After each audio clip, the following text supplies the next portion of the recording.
Hey, everybody, John Oates here, and you are listening to the Whole Podcast.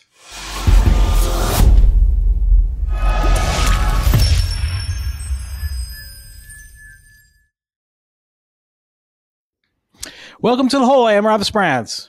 And I'm Lori Levine. I'm incredibly excited because joining us today is a man who sold over 80 million albums, has had 10 number one hits. He's had over 20 top 40 hits and has released a new single today. John Oates. John, welcome. So happy to have you on. Oh, thanks for having me. Yeah. So this new single is called Disconnected.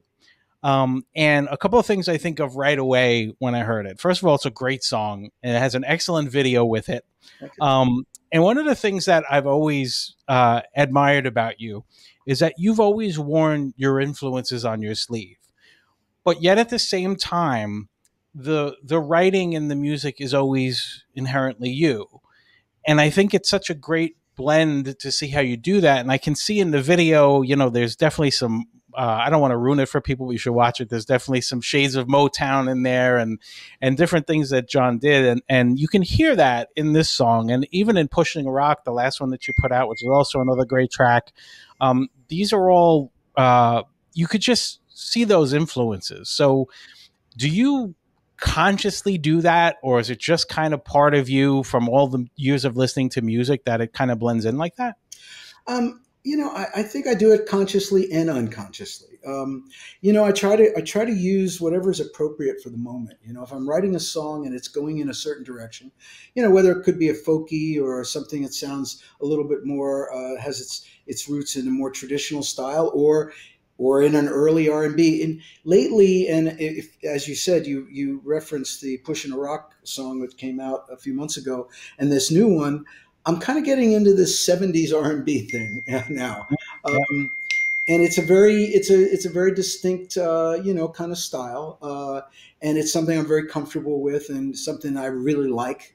And I've done a lot of acoustic traditional music over the past few years, and I decided to ratchet it up a bit and go a little bit more, you know, in a way, and I know I'm going on and on, but in a way, to me, all these various styles are really just, you know, they're one and the same. They're just part of this amazing collection of American roots music, whether it be folky and bluesy or, you know, the early days of rock and roll or the early days of R&B and so on and so forth. To me, it all comes from the same place. And it's just a matter of, you know, picking the things that I want to try to emphasize almost. You know, I'm a little bit of a music historian. You know, I like to look at the history of American pop music and go way, way back. And so I just want to be able to pull from all these various roots that I enjoy and that appeal to me. Yeah, and it's definitely, you know, in what I was reading about the way that this one came about is that you actually had these garage band tracks and you had these older digital demos that you've worked on over the years, which, you know, I'm sure when you go back and listen, you're like, well, wait a minute, why did I not do that one? Or why did I do this one? And is this one of those where the second you heard it, you're like, well, wait a minute, why did I not put this out? It gives you a nice jump start, if nothing else. I had a folky version of the chorus quite a while ago. It must have been 10 years ago. And I just never developed it. And it really wasn't, you know, and that happens to me a lot. I'll come up with something, I'll sing it into my phone, or I'll you know, create a little, you know, kind of a sketch, I guess you'd call it. And then what happened was during COVID, I got a chance to sit at home. And, you know, I was touring constantly my whole life.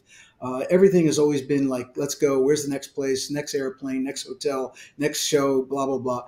And all of a sudden, you know, the pandemic hit and I was at home. And all of a sudden I had a chance to reflect. And I said, you know, let me go back and look through all this stuff that's been just sitting there. And the idea of being disconnected, it resonated much more heavily during the pandemic than it did when I originally came up with the idea. I thought, okay, now here's an idea whose time has come, so to speak.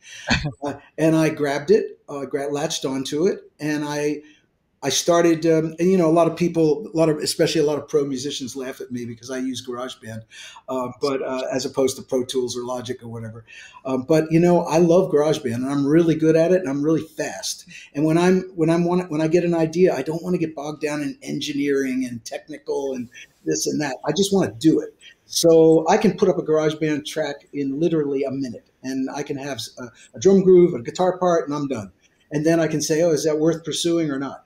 But anyway, I did do that. I had, you know, I pulled it up. I said, oh, there's an interesting title, interesting idea.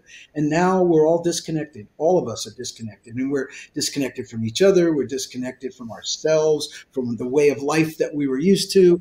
You know, it just seemed to resonate in a perfect way. And I said, now it's time. And so I took the idea and fleshed it out. And then, of course, I took it into the recording studio here in Nashville with some of my favorite musicians and made it really come alive.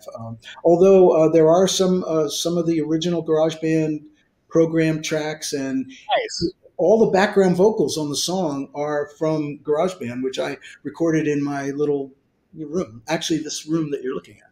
No, that's cool. Well, the people who made fun of you for doing it in GarageBand, the way I see it, unless you have 81 million albums sold, you have no right to tell John to work on an idea. But you know what? That's the, you know, that's gotta be.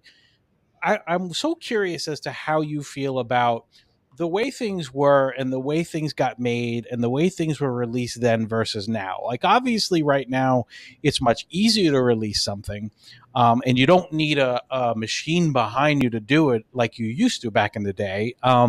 But at the same time, like I say this all the time about podcasting, you know, the good thing is that everybody can do it, but the bad thing is that everyone can do it. can do it. That's right. So, you know, so how do you approach this? Like, is this something that you feel that you're happy about, the streaming world? Or, I mean, I gotta figure you probably take a hit on the other side, you know, as far as the back catalog and all of the things that, you know, generate a lot of money. I'm sure Spotify's not paying nearly what you would get back in the day, or is there so many more expenses back then that it kind of balances out? Well, that's a big question there, Rob. Yeah, I know. A very large subject to tackle, but I have very strong opinions on it. So, to just take the last thing you said first, in terms of the digital, you know, the DSPs, the digital distribution, Spotify, Pandora, Apple Music, whatever it might be. Yes, the royalties are reduced, but the reach is exponentially huge.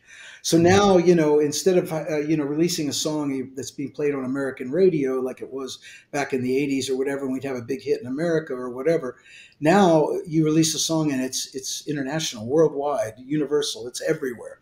And it's available for everyone in any country in the world who can pull it down out of the cloud, you know, so to speak. So you do have this incredible reach. And as you said, the bad part is that everyone can do it. The good part is that it gives a lot of people opportunities. So it's really got its pros and cons. This series of singles, starting with Pushing a Rock and Disconnected now, is part of a monthly series of digital singles that I'm releasing. And I've never done this before. I've always had a physical component to everything I've done, being, you know, fairly old school kind of artist. You know, I've always had, you know, obviously records, tapes, CDs, whatever it might be. So this is the first time I'm going to I've committed to the fact that there's really no point in having anything physical at this point, except for the real audiophiles, you know, who might want a vinyl or something like that, which I'm happy to do as well, of course. But for the meantime, I wanted to try it. I've engaged some really great digital marketing people, and I'm working with the Orchard to distribute a lot of this stuff, and so it's an experiment, really. Is it going to work? Or are my old fans going to embrace this? Am I going to be able to get new fans? It's really an adventure, and I'm fortunate that I have the luxury of taking a chance like this, and I just want to get my music out to people, and I hope they like it. You know? Yeah, I think that's the best part of the distribution, is your ability to quickly get something out and, you know, get it to everyone. But, you know, the video is very well done too. So it's not like you just had a song and did it. Like, there was definitely a lot of time that goes into that part and creating all of it. And how about, you know, you did mention GarageBand. What about the writing process then and now. So did it just really just go from 4-track to GarageBand or an 8-track to GarageBand, or do you use GarageBand as a tool to write music and kind of give you almost as an extra instrument in a weird way? Yeah, I mean, technology, the new digital recording technology that everyone is using has really become part and parcel of the writing process. It's no longer in the old days, you wrote a song and then you took it into a studio and then the technology just enabled you to make a record. Now the actual production, the what's available to you in terms of digital production sometimes actually dictates the record itself or the writing of the song. Most modern pop is written by committee. There's 6, 7, 8 writers, and they're all doing something different. Whoever's programming things like grooves and samples, or snatching samples and manipulating them, that becomes as much of the creative writing process as anything. So it's a whole new paradigm of songwriting. I straddle both worlds. I for the most part, I'll pick up an acoustic guitar and I'll start noodling around and I'll try to come up with something. But that's only the beginning. In other instances, I'll be messing with the digital side, with the GarageBand, with samples, with grooves, with things that are that I can grab from that digital universe, and that might dictate where the song goes. So I'm really, I'm open. I'm open for anything. You don't use a hammer to put a screw in. You use a screwdriver. So whatever's right tool for the moment. Yeah. And another part, writing aside, because you're such a prolific songwriter just in general, but writing aside, your live shows as well. I know you still do a lot of live shows. You have a couple coming up, I think in Nashville, coming up as well. A lot of times with your live shows, you have some of the best musicians with you. And I mentioned early on how you wear your influences on your sleeve, and your live shows are a huge reflection of that, because you'll play any styles that you want, and you just really have fun with it, and it's infectious as well. Because I've seen you, so I mean, I saw you at Earth Day with Daryl back in the day, a long time ago at Central Park, and I've seen you guys since, but I've also seen you, and there's something about you having that kind of freedom to be able to play whatever you want and not have to really worry about filling it with all the songs that everybody's come to hear. And it works really well. Well, I mean, I feel like I'm an individual, creative person, as is Daryl. And we've always felt like that. We've always seen ourselves as two individuals who work together. So, which is great because it doesn't preclude us from doing other things. If you want to hear the Hall and Oates, collection of hits or songs or whatever it might be, you come to a Hall and Oates show, and it sounds, you're going to be really happy. But when I'm left to my own devices, I don't feel like I have to represent that anymore. Like I Yep. said, I don't, why you don't want to see half a Hall and Oates show. So I have but here again, I have a lot of respect and a lot of reverence for the fact that those hits and the success of Hall and Oates has given me that ability and the freedom to do whatever I want. So living in Nashville, I'm surrounded by some of the greatest musicians on the planet. I'm really fortunate to say a lot of them are my friends, and they enhance everything I do, and it makes it just a joy to make music with them. So I want to take advantage of that unique opportunity and not waste it. Yeah. And one of the things also that I saw is that you're going to be working on music for a film, which I think is a very cool thing. Is this your first film that you've done music for? Well, the first one I've done substantial music for. I wrote 4 or 5 songs for this film called Gringa, which is coming out very soon.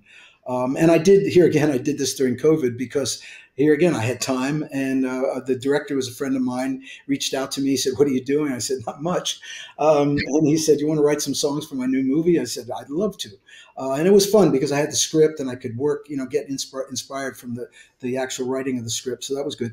Yeah, I have done, I wrote a song called Outlaw Blues for a movie of the same name with Peter Fonda way back in the 70s. And I did a song for for what was that Rob Lowe and Demi Moore movie? Shoot, I can't remember the name Not of St. it. Elmo's Fire, or No, no, not saying it was. No, I'm not lucky enough to have that one. there's a lot. There's they've done a lot together. I Yeah, I know. can't remember. Ed Zwick, the famous director, it was one of his first movies, one of his early movies. So, yeah, I've done a few things here and there, but in this movie, I really dug in and created basically all the songs except for one, which was written by one of the guys from Maroon Five. And I got a chance to collaborate with a young Mexican female singer named Jimena Sariana, who I had done some work with in the past, and we sang in Spanish because the movie Gringa has it's a Mexican American kind of content, I guess you'd say. So it was really cool. I got a chance to stretch out and do some things that I'd never done before. Yeah, do you approach it differently when you're writing for a film, or is it just really you're just picking the subject matter from the story and then Well, just yeah, it was a lot easier to kickstart the project because, as I said, I had a script, and I could read the script. Things would jump out, various phrases or things that were happening. I understood the dynamic that was going on between the young girl who's the leads, the star of the movie, and her trying to find her father in Mexico, and she goes from Southern California to Mexico. So there was this whole arc of a story that I could use as a jumping off point to get things going. yeah, very cool. John, do you love when rapper 2 Chainz samples your song? Is that like super exciting, or how I does thought it that make you was pretty feel? cool. I thought it was pretty cool. I met him at a Cleveland Cavaliers basketball game one time. I was there with a friend who had season tickets, and he was there. We met for the first time there. No, I thought it was awesome. I love the fact that so many people have sampled the various Hall and Oates songs. In particular, I Can't Go For That No Can Do seems to be Yeah, the one that's sampled more than any other because the groove is so good. It's just great. I love to hear. Once you make a record, you've kind of done it. That's it. It's a moment in time. It is what it is. You did it. There it is. Then people take that and it's a jumping off point for them. Just like the script was a jumping off. Whoever wrote the script became a jumping off point for me to write songs for the movie. Well, our old songs might be a jumping off point for a hip hop artist or someone else to create something new that it inspires them too. I think it's kind of it's the way the tree of rock and roll has always, grown. It builds upon itself. There's very few truly originators in the world. Everyone has influences. All creative people have influences from what's gone on before them. yeah, and in terms of those influences, I've seen that you have opened over the years for some incredible artists too, like Stevie Wonder, for example, and David Bowie. So what's it like? Because if you're opening at the time, it must have been early on because you guys were Early '70s. yeah Yeah, way and Bowie was in the Ziggy Stardust phase. Like that's That's so amazing. wow. I've got a very funny story about that. It was actually his first American show that we, Wow. Really? we opened for him. Oh, Daryl and I were still, we were promoting, a very folky kind of, our Whole Oates Abandoned Luncheonette period where we were playing acoustic guitars, and it was very singer songwriter esque. Now, both Daryl and I were really big fans of Bowie's first album, which was called Hunky Dory. Because it was kind of a singer-songwriter album. It was very artsy and very kind of subtle in a way. And when we were told that we were going to get to open for him on his first American show, we thought that's what he was going to do. Well, little did we know that he was going to do Ziggy Stardust because I had no clue. Wow, So no way. so we went out there and played our little, acoustic set, blah, blah, blah, blah, blah. And everybody was okay. And then I actually went out to the soundboard because I wanted to see him. Um, so I went out to the soundboard and all of a sudden the lights went, the stage went dark, strobe lights, smoke, and then out comes this creature, with giant platforms and the shocking red hair. And I'm like, whoa, what just happened? And I had no idea. I didn't know. I hadn't heard the record, obviously, and I didn't know what he was going to do. And it was a full out heavy rock show with and it was incredible. I mean, it was really, really good. And I think in a way it affected me. I can't speak for Daryl, but I think it affected him too. I think we said, hey man, we gotta ratchet up here. We gotta notch up the energy here, because if this is where it's going, we better get on that train. You know what I mean? And it definitely, we changed our whole approach to a lot of things after that. Oh yeah, that's interesting that was kind of a catalyst for that. Would you mind just putting that phone on mute? Yeah, everybody loves me though, I'll tell you. Oh, I know. Well, it's kind of a weird day because my single just dropped and everybody's freaking out and sending me all kinds of messages. So I can't. Okay, let me see if I can. I can't if I quiet the computer. Oh, I see. It's on. You'll hear me. So no worries. We'll just have to just think of those bells. Just pretend they're ideas. They're popping. Oh, okay. So you're thinking of songs every. All right, fair enough. Yeah. So that's crazy with Bowie, because I guess after the first night you were like, well, we're opening with this, and he's coming out with that. Well, I guess we only did one show. It was just one. It was just one. Okay. It was a one-off. It was in Memphis, Tennessee, and it was crazy and it was amazing. But we opened for Daryl and I opened for Cheech and Chong. Oh, that's awesome. We had Tommy on the show at one point. He's such a nice guy. We opened for Cheech and Chong at the Miami Convention Center now in the early 70s. Now, if you don't think that was a trip, that was crazy. Oh, I can imagine. And we as you said, Blood, Sweat, and Tears. Oh wow, Stevie Wonder. So many great people. But that was in the early days. And then of course we once Sarah Smile and Rich Girl and She's Gone became bona fide hits. Then of course we were headlining. So that was only really 2 years later. So. Yeah, one of the things that blew my mind and going back and just looking at everything, because sometimes you get, especially when you're a fan of a group, you get this revisionist history where, in my head I was like, okay, H2O was really the one that exploded, but then when I went back and looked, I was shocked that you guys from 72 to 82 released an album a year. Wow. There's an album listed every single year in your discography from 72 to 82. And only in 83 was there nothing after H2O, because I got to assume there was a longer tour. And then in 84, you did another one. Like, you guys were constantly working on music. That's right. When I went on tour in 1972 and didn't stop touring until 1986. Wow. And if we weren't touring, we were writing and recording. And the moment we were finished recording and writing, we were on tour. In fact, I mean, literally, and when I say that, I'm not exaggerating. When MTV started, the first video we did for MTV was the Private Eyes video.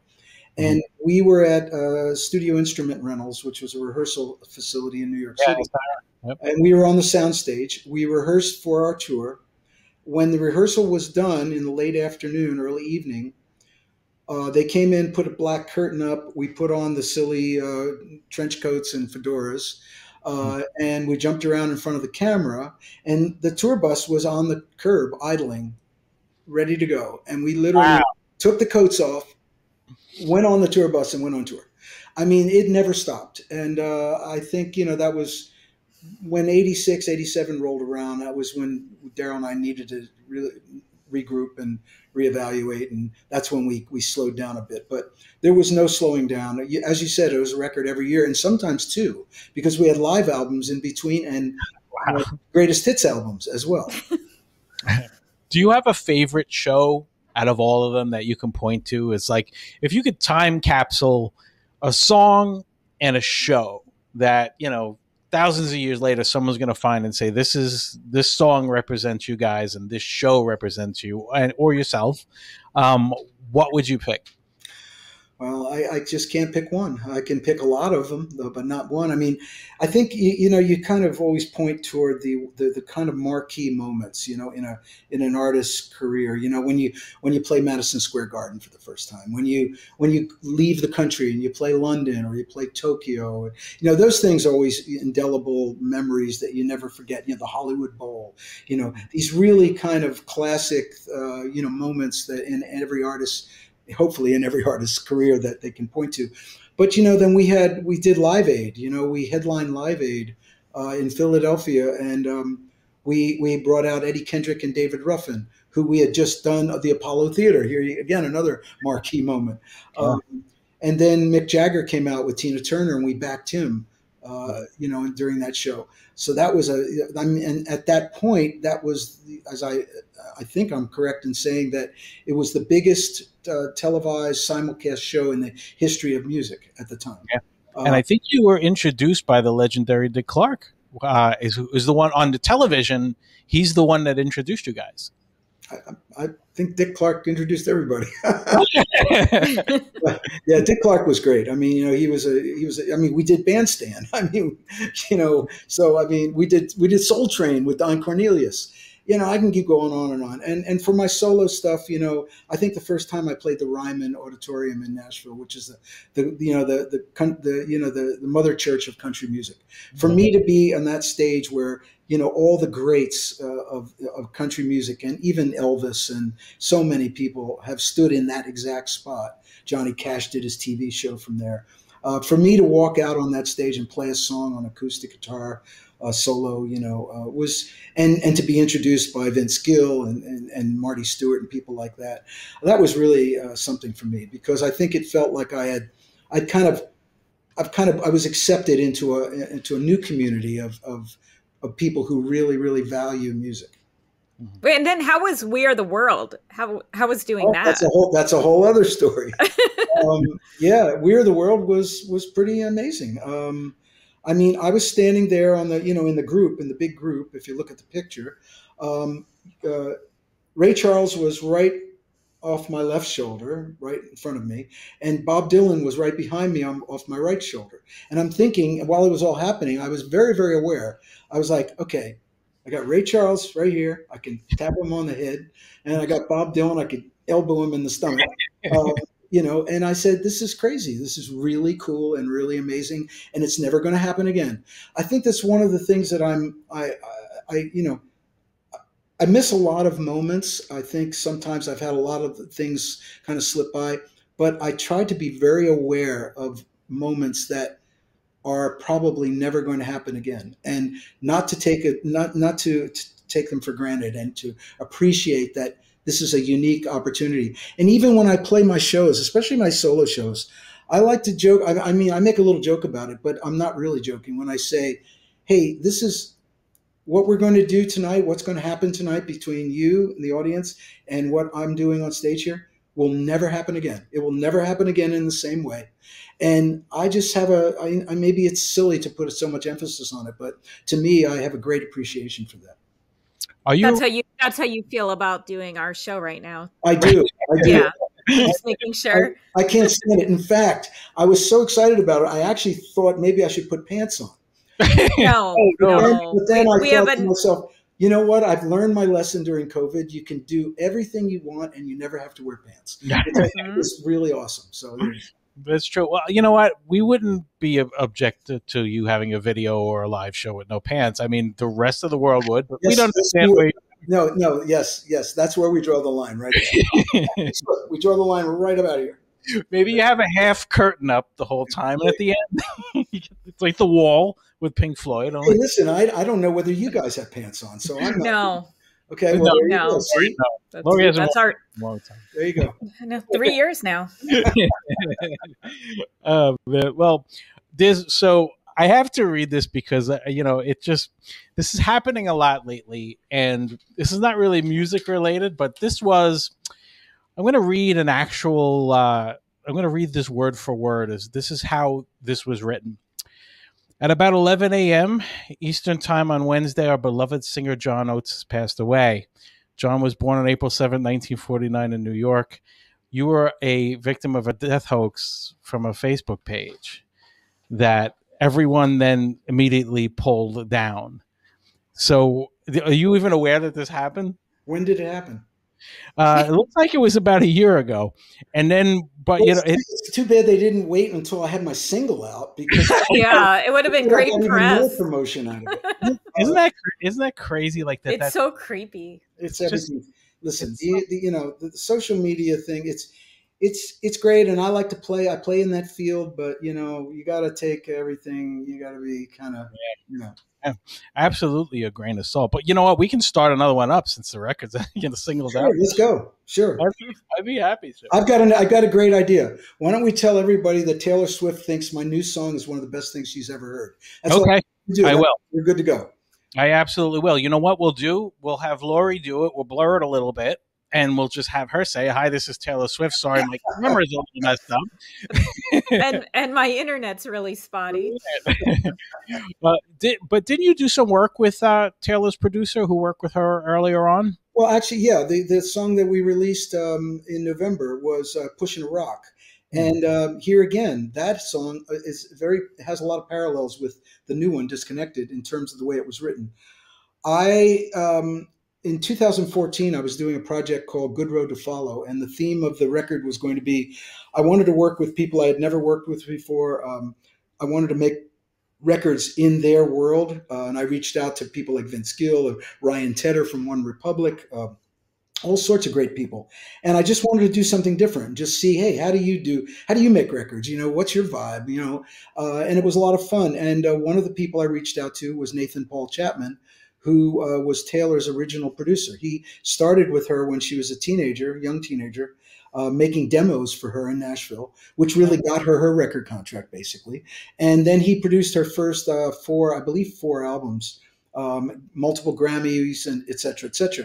And he had a tremendous success working with her. And he and I were friends. And at the time, was the first album that she was going to make with different producers. And I knew that he wasn't going to be too involved with her. And I thought, well, that can be a letdown. That could be a pretty heavy, change for a creative person. And so I called him up and I said, hey man, I heard, that Taylor's going to do something different. What are you up to? What are you doing? He goes, I don't know what I'm doing. He says, it's like a whole new world. It's a new territory. He says, I have to kind of get my feet back on the ground. And I said, wow. I said, that's a good idea. How about we write a song about that? And so I thought of the Greek myth of Sisyphus pushing a rock, Oh, yeah. Struggling to overcome challenges, things like that. And so I went to his house. We sat down, and we actually sat in the same little studio that he recorded almost all the Taylor stuff in.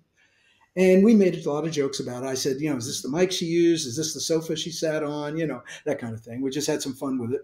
And then we wrote this song called Pushing a Rock Uphill. And I put it on that particular album, the Good Road to Follow album. Quite frankly, I always thought the lyrics were really good, but I didn't think the music was great. And I take responsibility for that because I kind of produced the track. And here again, during COVID, I went back and revisited it. And I found the lyrics, and I looked at the lyrics and I went, this is just as important, if not more important now in the pandemic than it was when we wrote it in 2014. So I called him up and I said, hey man, would you mind if I took that same song and tried to reimagine it? And I think I can do better with it. He said, have at it, man, do your thing. And so I literally kept the lyrics almost identical, and rewrote all the music. And here again, I did it on GarageBand. And I played in the demo, and he flipped out. He said, this is amazing. He said, this is how it always should have sounded. I said, well, it sounds like that now. What do you say let's record it. And so we did. And I called it Pushing a Rock just to differentiate it from the first version.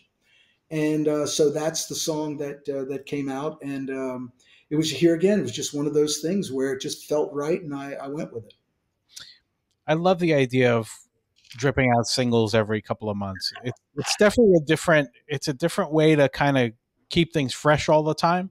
Look, the lost art of making an album might slowly be going away, unfortunately. And, we all love to be able to listen to things from beginning to end. And I can, think of so many of yours that I would enjoy the entire thing and listen to it and absorb it.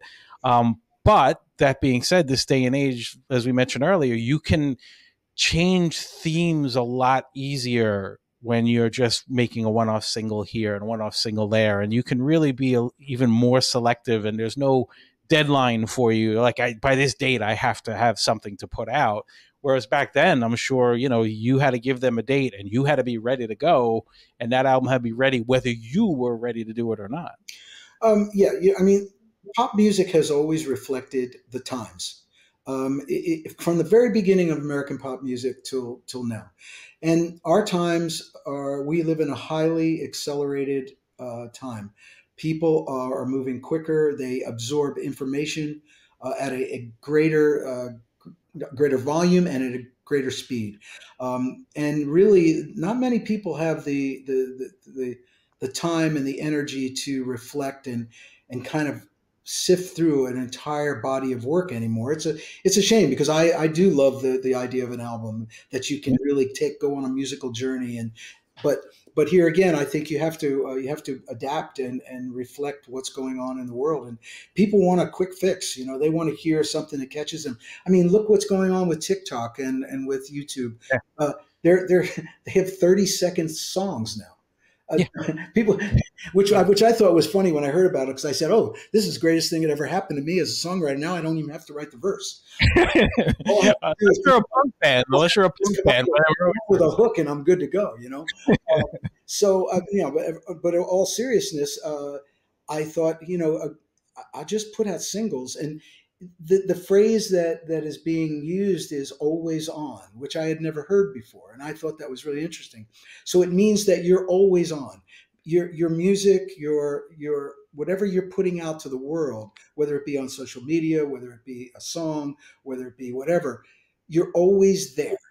And Mhm. that's what this digital world requires if you're going to get anyone's attention, because people are just Yeah. they're just swiping and moving and it's happening.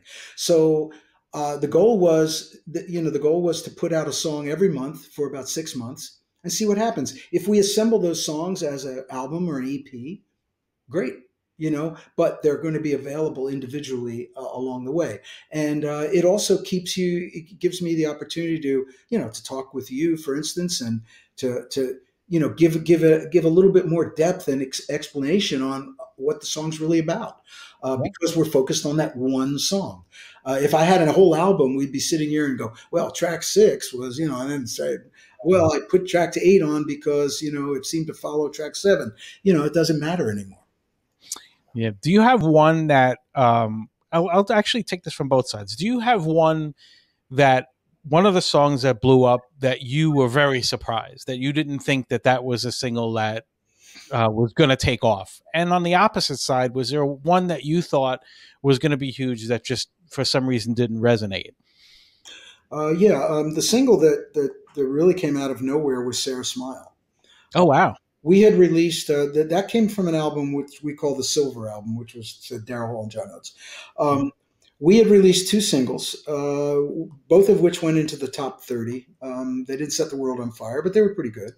And we had kind of the record company and ourselves, we had kind of given up on the record because we were on tour. We didn't really have a hit. And we were in England making our first tour in the UK, and a DJ in Ohio at an R&B station started playing "Sarah Smile" from the album as an album cut. It was not released as a single. Oh, And wow. in the old days, they used to say the phones lit up. Yeah. People would call the station and say, "What's that song? We love that song. We love that song." And so the record company got a hold of us while we were in England and said, "Hey, we're getting this tremendous reaction for the song Sarah Smile. We're thinking, we're about ready to kind of move on with this record, but let's give it another shot. Let's just release it and see what happens." And it became a hit. So Oh, that came out of nowhere. The rest of, I can't honestly say that there was, I mean, the only thing I'll say about songs that maybe, could have, or would have, should have, could have, would have, should have. I would say we got about 300 album tracks that any of them could have been a good song, because yeah. I don't think Daryl and I ever put a song on an album that we didn't think was good. Yeah, Um, that makes Now sense. they might not have captured the imagination the way the big hits did, but I think musically, in terms of lyrics, in terms of music, and interesting, people always thought, that we had this like formula for hits. We didn't. What we do is we make the best record we could, and when I say record, album, we could.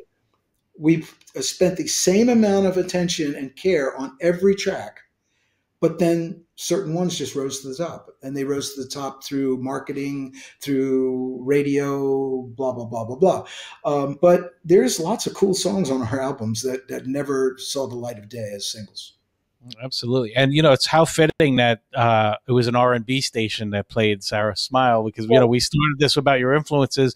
There's stylistics in there. There's those classic soul, all just shades of all of it in there. It's a beautiful song. So I absolutely can see why that would take off and why an R&B station would be the one to play it, because it just really was a phenomenal track.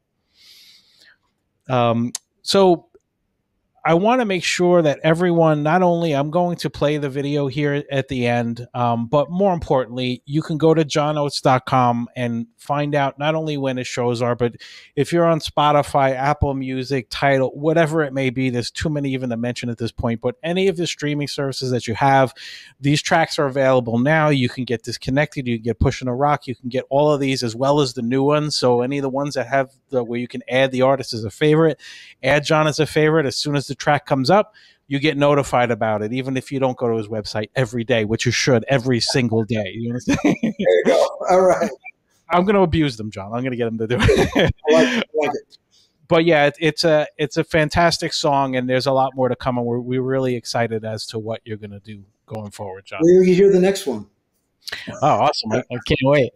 John, I wish you nothing but the best. Once again, everyone, johnoates.com, get all of these songs. They're fantastic. And yeah, good luck. This is a great song. Thank you. I'm really excited that they put me at #1 on the Spotify Classic Rock playlist today, which is really exciting and very cool. And that's why my phone's been blowing up all day. So. That's awesome. Well, they didn't put you on it. You put you on it, John. Yeah, you're kind of a big deal. Right. Thank you, Lori. All right. I'm just going to think of myself as a big deal all day today. But you should. It's John Oates Day. Okay.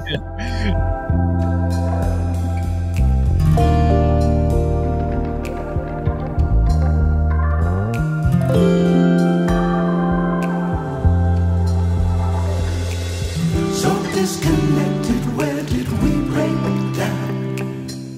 I thought our love was built on solid ground, yeah.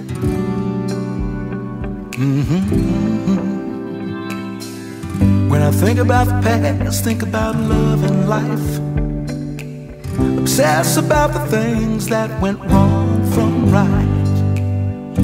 Hindsight should have been plain to see. Thought it never could have happened to you and me. I keep hearing bad love songs. They must be reading my mind. Keep playing on and on. I just keep hoping that time get 'em out of my head. I say,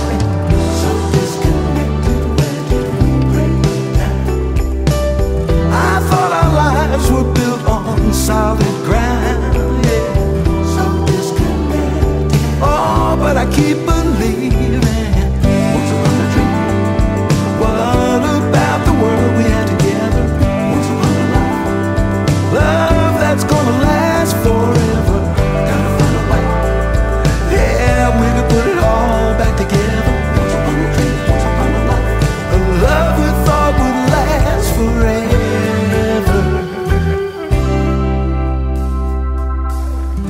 You were everything, you were heaven sent. Now time turned bliss to discontent. Love full of life, then half alive. Infatuation can hypnotize. We were young, and we were solid as stone. But now young love is gone. Guess we just got to move on. Gotta learn to move on. Oh yeah. So disconnected, where did we break down? I thought our love was built on solid ground. So disconnected. Oh, but I keep believing.